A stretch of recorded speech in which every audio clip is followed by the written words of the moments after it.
All right, hey guys, this is Joe McCaney here with you, and I'm going to show you how to create a challenge group page, or really it's just a group page inside of Facebook, and we'll walk through the process. But first, I actually have already made this video once tonight, and you see I created this group that you see here from scratch already. So we're actually going to reverse engineer a little bit. I'm going to show you how to shut a group down as well. So once you've finished a group, you may want to just completely get rid of the whole group so that people aren't continuing to post old things in there and that kind of thing, and you get these notifications and all that. So, and by the way, I'm just kind of doing this off the top of my head to show you how easy it is. This isn't anything I've sat down and planned out, so we'll just kind of stumble through it together, but it's really not difficult at all. So let's go ahead. The first thing you have to do when you're going to shut a group down is you have to remove every active member other than yourself. Don't ever remove yourself until you've removed everybody else. So I'm going to remove Sarah from the group. Are you sure we want to remove? Yes, and you can ban somebody permanently if they're creating too much noise in your group. So confirm. So she's out, and now I believe I can, let's see, I believe at this point, either let me, like I say, edit group settings. Is that where you delete it?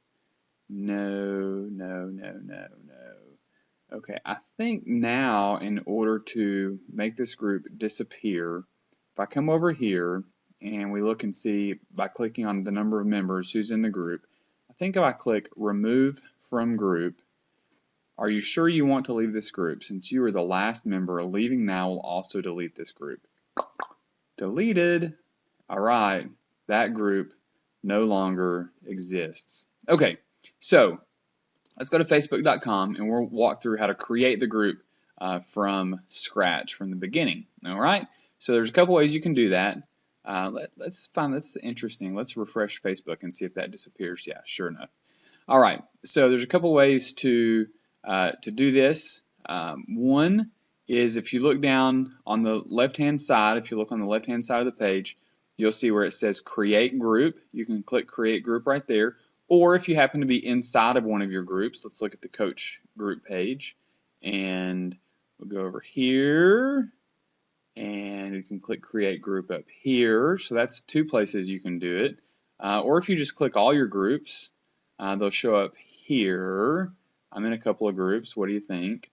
And you can click Create Group there. So no matter where you click Create Group, this is going to pop up. So I'm going to name it, and I don't think it lets you create one unless you add at least one person to it. So I'm going to add Sarah as I normally do. I can remove her in a minute if I need to. And then you choose if it's open, closed, or secret. Some people say they have problems getting people into the group if it's secret, not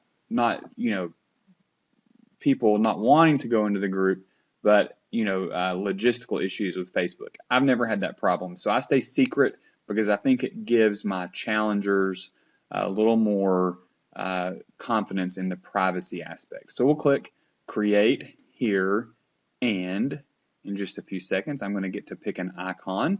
So there are different icons here. The really funny thing is they change these around. The last time I chose the little running shoe, it was down here. It's kind of like that old memory game. Or if you want to have an alternative group, you can pick a marijuana leaf. Just kidding, I don't even really know what one of those looks like. But I'm going to pick the little sneaker for my challenge group here. Click OK. And there it is. My group is created. As a side note, a couple of things that you should do when you create the group is if you go down here to groups and you click the little edit button, you can hit add to favorites, and boom, it moves it up right there into the things that you see more quickly. And then from there, if you click edit or the little pencil after mousing over the group, you click rearrange. You can even move it higher by clicking and dragging. So I'm going to move that one higher because it's pretty important to me this month. All right, and then we click done. There you go. One other thing that I want to point out to you is if you want to add more people, let's say I was going to add John Robinson, just start typing his name, click him, and boom, he's added. You do have to be friends to add people to the group, unless they just request to come into the group. So you can, if it's somebody that you're not already friends with, you can have them request access to the group and you can approve it that way. Or if you're friends with them, you can just add them in. Facebook assumes that because you're friends, that that person's going to be okay with you adding them to the group. All right, so notifications, you want to set it to all posts so that you get notified however your settings are set up in Facebook anytime somebody posts in the group, because you want to be all over that. And the other thing that you can mess with that isn't necessary is this edit group settings. This can show you how to do different things. Of course, you can change the privacy. Let's say you are having problems getting somebody in or out of the group. You can change the privacy for just a couple of minutes and get it all fixed up and then change the privacy back. So you can go back and forth. You can set it up to where any member can add or approve, or any member can just add, but an admin must approve. Okay, so that way you have, if you click this one, you have total control over who's in the group. I don't typically worry about that unless I start having somebody try to, get people in to spam the group or something like that, which I've never had that problem. You can kind of describe a little bit about the group there, or you can make it to where only you can post in the group. So that's something you can do as well. Or you can do it to where everybody can post, but you have to approve everything before it goes in. I'll leave those wide open because you really in a group this small shouldn't have that issue. The only other thing that I wanted to show you real quick is over here under the group settings. As long as your group remains small enough, and I don't know what Facebook's number on this is, you'll have a little, like some of my free accountability groups, they get too big to do this, and this send message just disappears. So I don't know what causes that or what number does, but click send message and all 6, 7, 8 people that are in your challenge group, including you and maybe a co-coach that's in there, will come up here. You can click select all, you can hit start chat, and then it would create a little chat message there. I didn't know it was going to pop up on messaging between me and my wife, so I closed that real quick. But it would pop up. Obviously, it's not going to show messages to other people. But what you can do sometimes, if you need to communicate something more specifically or make sure that somebody gets it, if you send it to their inbox, you can get it to them in a more obvious, clear manner.